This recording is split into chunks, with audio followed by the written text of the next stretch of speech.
Welcome back to the Learning Estheticians podcast, where education meets elevation and esties come to grow, glow, and get real. I'm your host, Jessica, aka your beauty confidant, and this is the space where we break down skin, success, and soul care.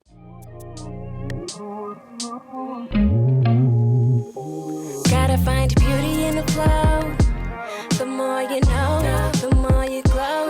Take it everywhere you go. Everywhere you go. We're empowered, intentional, doing so care. Elevate, share, get it all right here. Good vibes, good time. You know that we're all right. Everybody get your learn on. Today, guys, I want to try something a little new, a segment called Pull from the Headlines. This is where we take real situations happening in our industry, not to gossip, not to tear anyone down, but to extract the lesson because we're not just licensed, we're learning. Before we get into today's topic, I want to be clear. This episode references publicly shared information and social media reporting available at the time of recording. This discussion is for educational and professional development purposes only. We are not speculating, assigning guilt, or making legal conclusions. We are discussing professional standards within our industry. And that matters because leadership requires responsibility. But before we jump into the headlines, let's talk a little melanin and mastery. Let's honor the women who built the blueprint with a Black History spotlight. And today's spotlight is on Annie Turnbow Malone. I'm black, y'all, and I'm black, y'all, and I'm blacker than black, and I'm black, y'all. Let me paint this picture for you.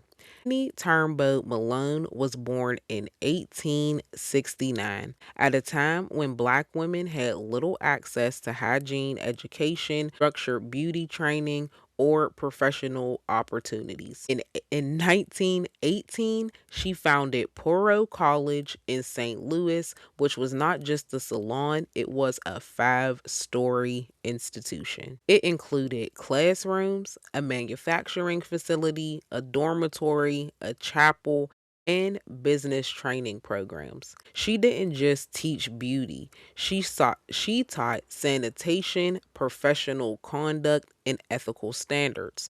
And this was before many states even regulated beauty professionals.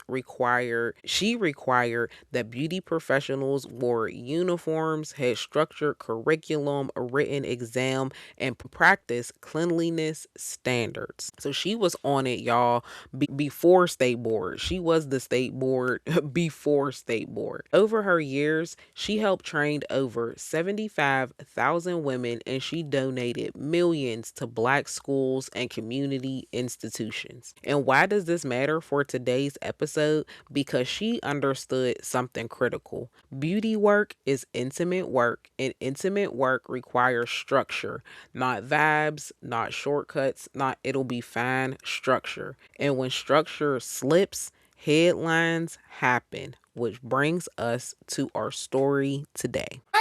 Press. Cardi don't need more press. So today, guys, we are tapping into the case of Jasmine Moss, who is a Memphis, Tennessee esthetician. I'll have all the information linked in the show notes. I'm just going to read from this social media post. I feel like if you were in any of the esthetician groups around 2023, 2024, there's a good chance that you saw this story in the feed. So I'm going to read from that now. It says, Jasmine Moss, a Memphis, Tennessee woman, appeared in court on Thursday morning, January 15th or 16th, 2026, facing charges of child neglect and child abuse. The allegation stemmed from a viral 2023 or early 2024 Instagram post where Moss claims that her then 5-year-old daughter helped her wax 24 adult clients.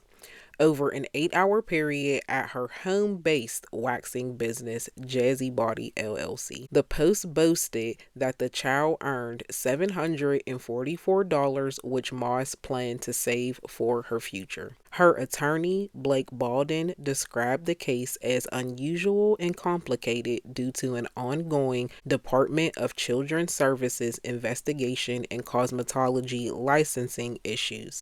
He argued that while the parenting may have been questionable, it does not rise to the level of crime. Ballin expressed hope that prosecutors would drop the charges, noting that DCS investigated and the child remains in Moss's custody. He emphasized that Moss has remedied the mistake and that the criminal justice system shouldn't be involved. The judge indicated that the case might need more time for resolution between the defense and prosecution. Moss's next court appearance is scheduled for July 16th, 2026. I want you to sit with that because when you remove the comment section and just listen to the facts, it becomes less about like the drama of it all and the responsibility. Now, people, of course, went crazy in the comments. And like I said, if you were there, you know. But I want to actually take this into our lessons lounge and really get into some like actionable steps that you can take in your business and just some things that you need to listen to. So let's take it to the lessons lounge.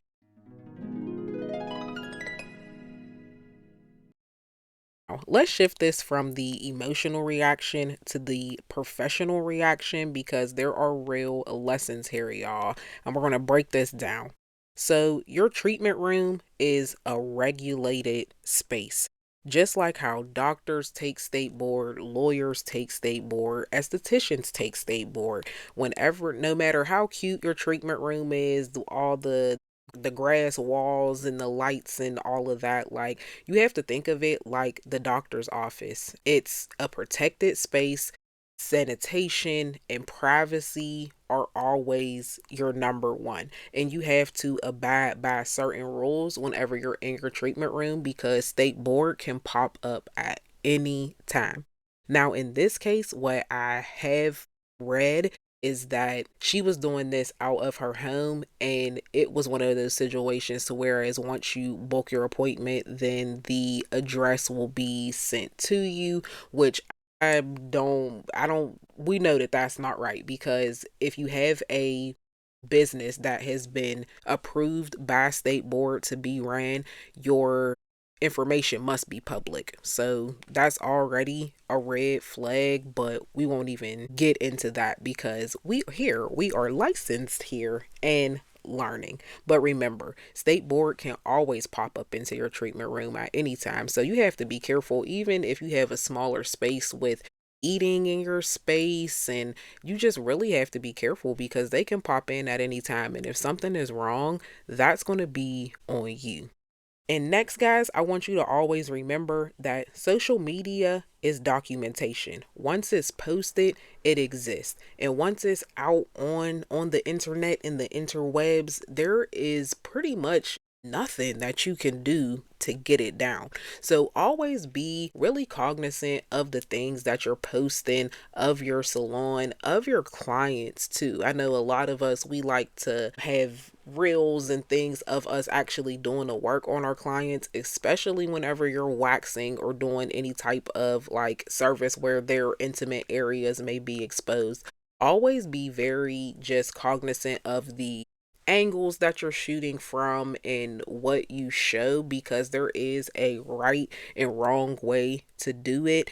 And like we said, once that's out there, it's out there and there is no getting it back. Next, let's jump into motherhood and professionalism because they both deserve boundaries. And I can speak to this being a mother in the aesthetic space. Of course, you want your children to see your hustle, to see that entrepreneurial spirit that you have. And sometimes, honestly, you need some help around the salon. You need somebody to come and sweep up and take the trash out and wipe these walls down, scrape that wax off the floor. So, those are some things that you can have your children do. You should never have your children doing something that is out of their scope of practice, just like how you shouldn't be doing anything that's out of your scope of practice.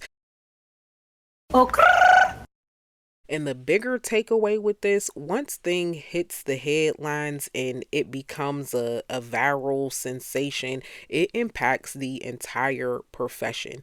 We are still fighting for respect in aesthetics. We are licensed, we're sanitation trained, we're bloodborne pathogen certified, and we're regulated by the state. So, like, this is a serious profession. A lot of people like to think like, it's just facials, it's just that. Like, no, we are professionals. Whenever I have that dermaplane blade in my hand, I feel like a doctor. I don't know about y'all, but I'm like, wow, I really have a lot of power. We're working with people's faces, the first thing that you see whenever you see somebody.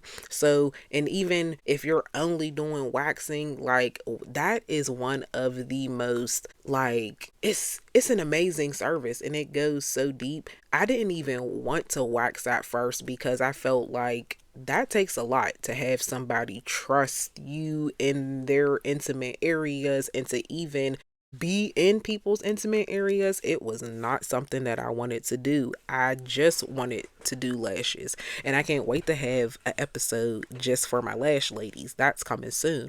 But it wasn't something that I wanted to do because I felt like those girls are serious girls. But once I got to the salon that I now manage and I took the owner's wax class, and she let me know straight up that waxing was one of her top services. So it was something that I was gonna have to do. It's part of it. I really, really dug a lot deeper into it.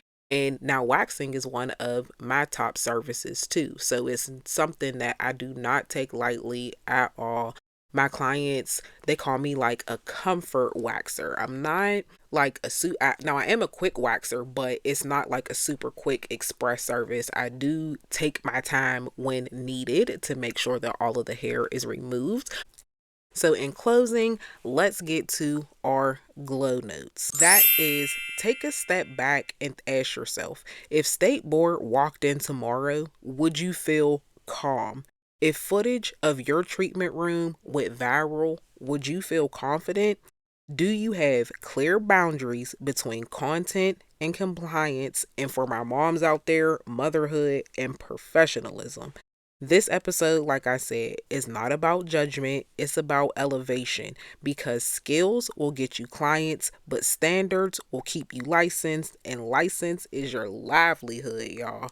So take that, have an amazing day, and remember, you can always tap in on the Learning Estheticians Facebook group. We are here for you guys to answer any questions. If you have any show ideas, we really want to tap in with y'all guys. From what the analytics are saying, there are thousands of you guys listening to us, so we need to connect, y'all. Like, tap in, we want to talk to y'all. Soon the YouTube is coming so that we can actually see, so that y'all can see us, and then who knows what's going to come from that. So everybody get your learn on. See you on the next one.